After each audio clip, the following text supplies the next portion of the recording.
एक बार फिर से आपका स्वागत है सेंट्रल एकेडमी ऑनलाइन क्लासेस में।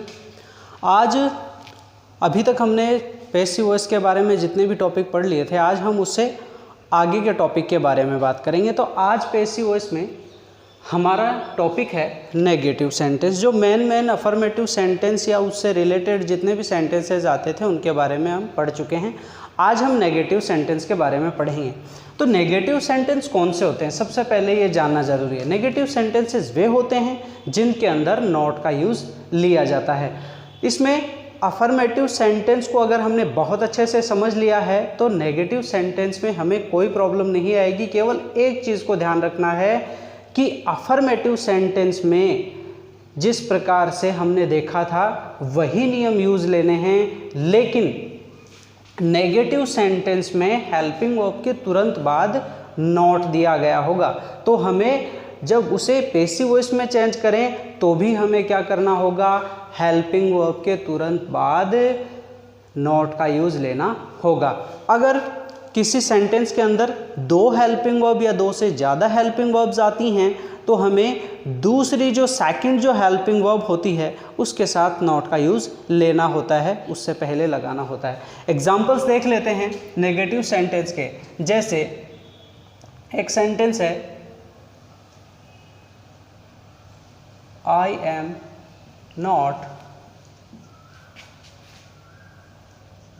Singing a song now। अब यहाँ पे देखिए सेंटेंस में नॉट दिया गया है। नॉट दिए जाने के कारण डेफिनेटली हमें पता चल रहा है कि कौन सा सेंटेंस है, ये सेंटेंस है हमारा negative sentence.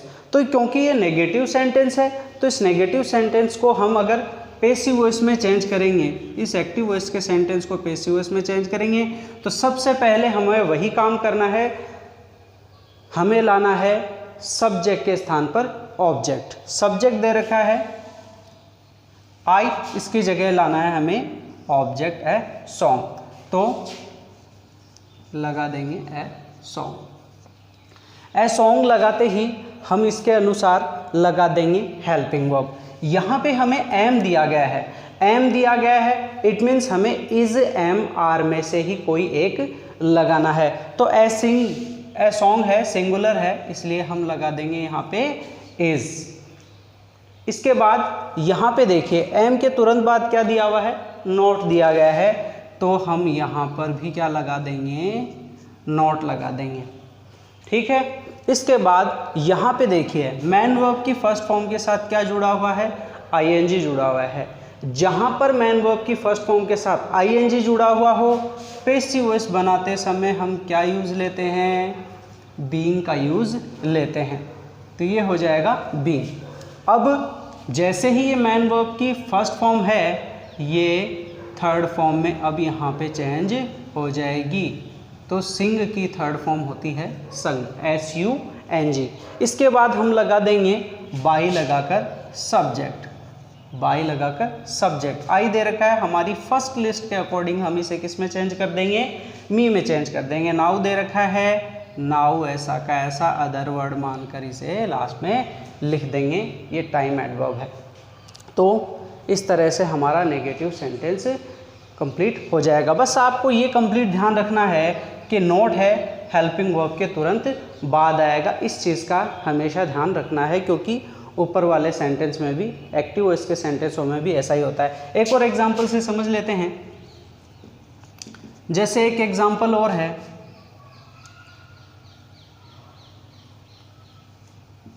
She does not make tea daily, full stop। For example ये सेंटेंस है। अब देखिए इसे ध्यान से देखना है आपको।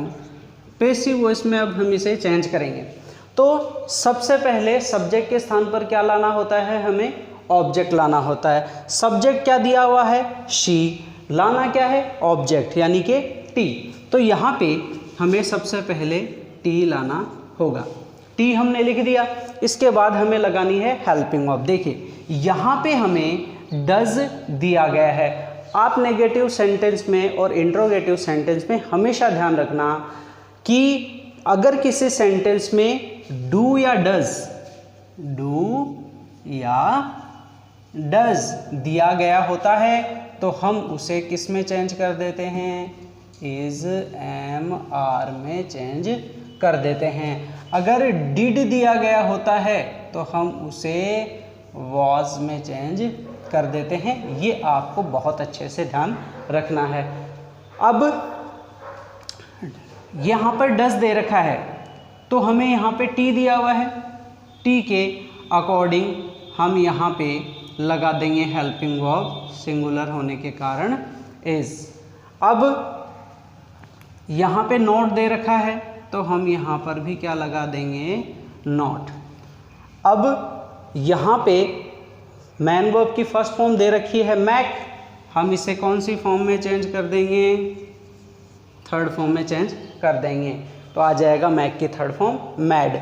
अब इसके बाद बाई लगाकर सब्जेक्ट जोड़ देंगे, शी दे रखा है, किस में चेंज कर देंगे, हर में चेंज कर देंगे, और डेली दे रखा है, अदर वर्ड मान करके स्टाइल में एडवर्ब को सबसे लास्ट में लिख देंगे। ये हमारा सेंटेंस कंप्लीट हो जाएगा। ये एक बहुत ही इम्पोर्टेंट जो टॉपिक था उससे रिलेटेड मैंने आपको सेंटेंस बता दिया है, और मैंने यहाँ पे आपको ये बता दिया है कि अगर किसी सेंटेंस में दो हेल्पिंग वर्ब आती हैं तो उसको किस तरह से चेंज करना होता है और नॉट की पोजीशन क्या होती है। बहुत अच्छे से इसको देख लेना ताकि आपके समझ में आ जाए। एक एग्जाम्पल और हम देख लेते हैं।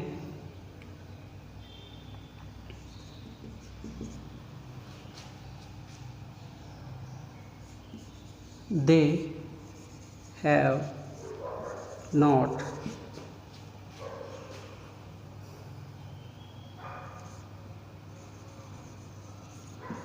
taught. They have not taught the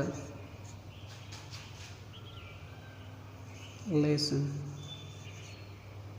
so far. For example ये सेंटेंस है, they have not taught the lesson sofa. अब इस सेंटेंस को हम पैसिव वॉइस में चेंज करेंगे तो सबसे पहले हमें क्या करना है, पैसिव वॉइस के अकॉर्डिंग सब्जेक्ट के स्थान पर क्या लेके आना है, ऑब्जेक्ट लेकर आना है। तो हम सबसे पहले सब्जेक्ट के स्थान पर ऑब्जेक्ट लेकर आएंगे तो हमारा सबसे पहला काम है सब्जेक्ट के स्थान पर ऑब्जेक्ट लेकर आना। दे रखा है द लेसन, ये द लेसन हो गया हमारा ऑब्जेक्ट। अब हमें क्या करना है, हेल्पिंग वर्ब का यूज़ लेना है। यहाँ पे हमें हैव दे रखा है, इट मीन्स हमें हैज़ या हैव में से ही एक लगाना है। द लेसन है वो सिंगुलर है इसलिए हैज़ आ जाएगा, प्लस यहाँ पे नोट दे रखा है तो यहाँ पर भी हम नोट लगा देंगे। अब यहाँ पे हमें क्या ऐड कर देना है, इसमें बिन ऐड कर देना है। आपने अगर अफर्मेटिव सेंटेंस में हैज़ हैव का रूल ये आपको याद है तो आपको याद आ गया होगा कि हैज़ के साथ, हैव के साथ, हैड के साथ बिन एक्स्ट्रा जुड़ जाता है। अब हम यहाँ पे मैन वर्ब की जो थर्ड फॉर्म पहले से दी गई है ऐसा का ऐसा लिख देंगे। इसके बाद हम लगा देंगे बाई लगाकर सब्जेक्ट, तो बाई है और सब्जेक्ट दे रखा है दे। हमारी लिस्ट के अकॉर्डिंग हम इसे देम में बदल देंगे और लगा देंगे सो फार। ये है हमारा नेगेटिव सेंटेंस। आई होप आपको समझ में आ गए होंगे। अब नेगेटिव सेंटेंस अगर आपको समझ में आ गए हैं, स्क्रीनशॉट लेना चाहें ले सकते हैं।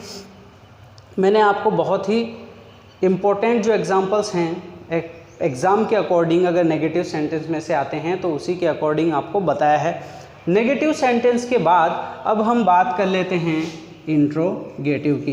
इंट्रोगेटिव जो सेंटेंस होते हैं यानी कि प्रश्नवाचक वाक्य, इंट्रोगेटिव यानी कि प्रश्नवाचक वाक्य होते हैं। देखिए हमें इसमें भी क्या है कि वही रूल्स फॉलो करने हैं जो हमने अफर्मेटिव में यूज़ लिए थे। बस आपको ये ध्यान रखना है कि हेल्पिंग वर्ब इंट्रोगेटिव सेंटेंस में यानी कि इंट्रोगेटिव यानी कि प्रश्नवाचक सेंटेंस में जहाँ पर हेल्पिंग वर्ब दी गई है हमें पैसिव वॉइस में उस सेंटेंस को बदलते समय वहीं पे हेल्पिंग वर्ब लगानी है।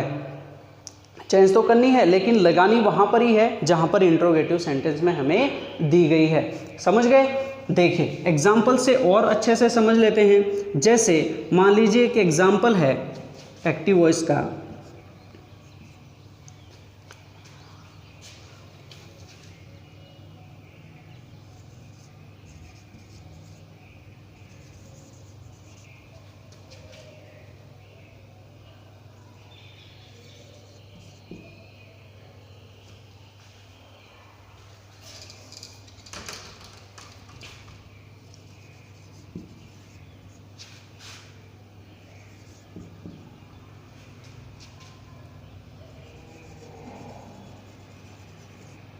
फॉर एग्जाम्पल ये सेंटेंस है एक्टिव वॉइस का। अब देखिए यहाँ पर हेल्पिंग वर्ब की पोजीशन देखिए। हेल्पिंग वर्ब कहाँ पर आई है? सब्जेक्ट के पहले, सब्जेक्ट के पहले। तो अब यहाँ पे हमें क्या करना है? यही इसी के अंदर हमें यही रूल फॉलो करना है कि जब हम पैसिव वॉइस बनाएंगे तो भी हमें हेल्पिंग वर्ब का यूज़ है वो ऑब्जेक्ट से पहले। यहाँ पे सब्जेक्ट से पहले दिया गया है और सब्जेक्ट के स्थान पर हम क्या लाते हैं अभी तक? ऑब्जेक्ट। तो हमें यहाँ पर क्या करना पड़ेगा कि जो भी हेल्पिंग वर्ब लगानी पड़ेगी वो ऑब्जेक्ट से पहले लगानी होगी। तो देखिए हम सबसे पहले ये देखेंगे कि हमारा ऑब्जेक्ट क्या है। ऑब्जेक्ट क्या दिया हुआ है? इट दिया हुआ है। तो सबसे पहले हम इट लिख देंगे और यहाँ पे हैव दिया गया है। तो अब यहाँ पे जो हैव है उसी के अकॉर्डिंग हम लगा देंगे हैज़, क्योंकि यहाँ पे आएगा ऑब्जेक्ट किसके अकॉर्डिंग? ऑब्जेक्ट के अकॉर्डिंग। तो ऑब्जेक्ट इट है, इट के अकॉर्डिंग हैज़ आएगा, लेकिन वो पहले आएगा। अभी तक हमने बाद में लिखा था, अब हमें पहले लिखना है, तो आ जाएगा हैज़ इट। फिर हमने ये पढ़ा था कि जहाँ पर हैज़ हैव दिया गया होता है वहाँ पर हम क्या एक्स्ट्रा ऐड कर देते हैं? बिन ऐड कर देते हैं। तो बिन आ जाएगा, प्लस हमें इसके बाद लगाना है मैन वर्ब की थर्ड फॉर्म। टैग दिया हुआ है, टैग की थर्ड फॉर्म क्या होती है? बिल्कुल टेकन। फिर बाई लगा करके सब्जेक्ट जोड़ देते हैं। सब्जेक्ट दिया गया है यू, यू का यू लिख देंगे हमारी अभी तक की फर्स्ट लिस्ट के अकॉर्डिंग, और ऑलरेडी दिया गया है इसे अदर वर्ड मान करके पहले सबसे लास्ट में लिख देंगे। ये हो जाएगा हमारा इंट्रोगेटिव सेंटेंस। यहाँ पे आप ध्यान रखना फर्स्ट जो लेटर हमेशा आता है किसी भी सेंटेंस का वो कैपिटल आता है। तो यहाँ पे हैज़ है वो कैपिटल में, एच कैपिटल में आ जाएगा, ये थोड़ा सा ध्यान रखना। तो ये था हमारा इंट्रोगेटिव सेंटेंस का उदाहरण। ये इसी एग्जाम्पल के अकॉर्डिंग हम और अगर सेंटेंस देखना चाहें तो देखिए, जैसे एक एग्जाम्पल और है,